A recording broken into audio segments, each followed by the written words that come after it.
नमस्कार. E study education या YouTube चॅनलवर आपलं पुनश्च एकदा स्वागत आहे. तर बघा, शैक्षणिक वर्ष 2026-27 या वर्षापासून इयत्ता दुसरी, तिसरी, चौथी, सहावी या इयत्तांचा अभ्यासक्रम बदलण्यात आलेला आहे.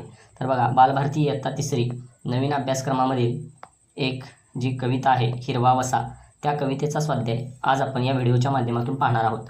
अजूनही आपण आमच्या यूट्यूब चॅनलला सबस्क्राईब केलेलं नसेल तर सबस्क्राईब करा आणि बेल आयकॉन प्रेस करा. चला तर आपण आता व्हिडिओला सुरुवात करूया. तर बघा, प्रश्न क्रमांक 1, योग्य जोड्या लावा.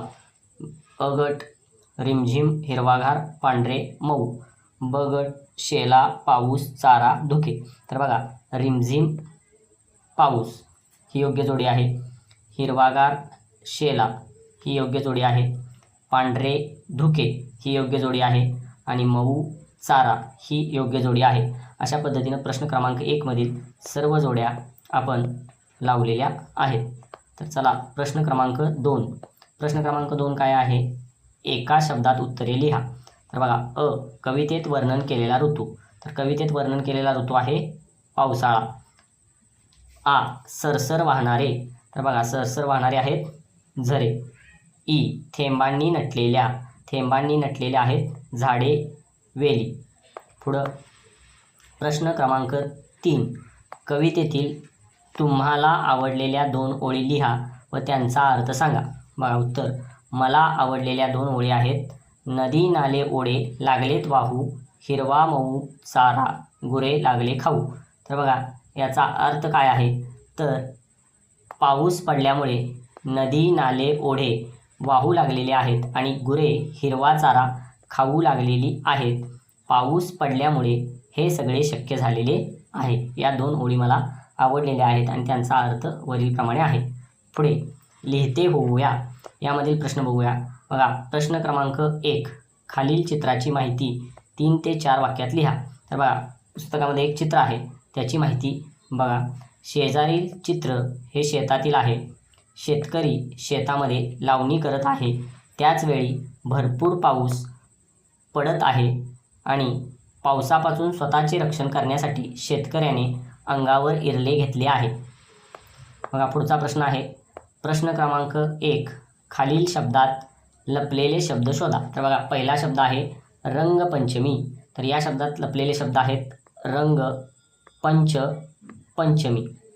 बघा, प्रश्न दुसरा किंवा शब्द दुसरा आहे आधारवड.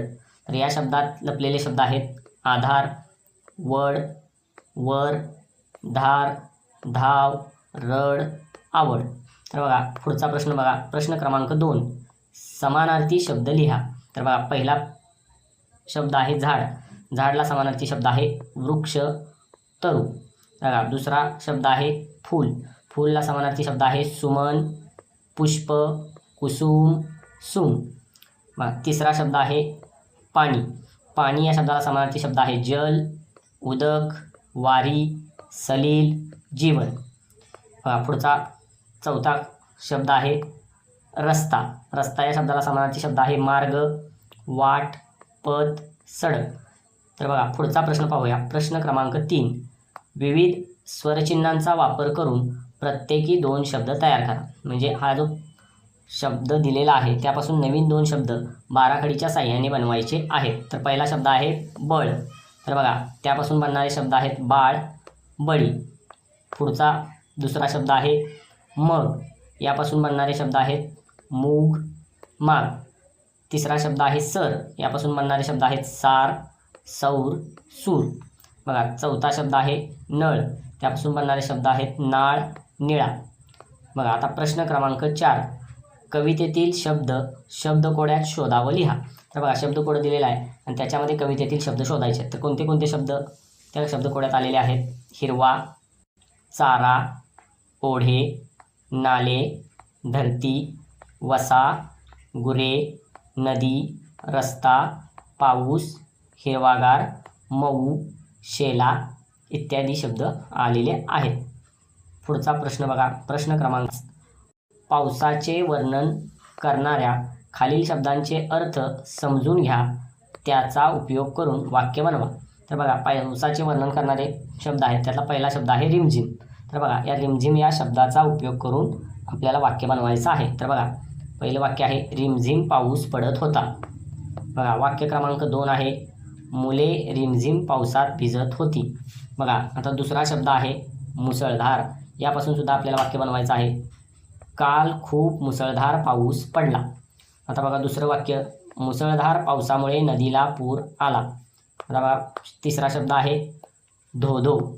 तर बघा धो-धो या शब्दापासून वाक्य बनवलेलं आहे किंवा धो-धो या शब्दाचा उपयोग करून बनवलेलं वाक्य पहा. लहान मुले धो-धो पावसात भिजत होती. दुसरं वाक्य आहे धो-धो पडणाऱ्या पावसात सर्वजण ओले चिंब झाले. आता बघा चौथा शब्द आहे सरसर. सरसर या शब्दाचा वाक्यात उपयोग करून वाक्य बनवायचं आहे. तर बघा पहिलं वाक्य आहे खारुताई सरसर झाडावर चढते. आता सरसर या शब्दाचा उपयोग करून बनवलेलं दुसरं वाक्य आहे डोंगरातील झरे सरसर वाहतात.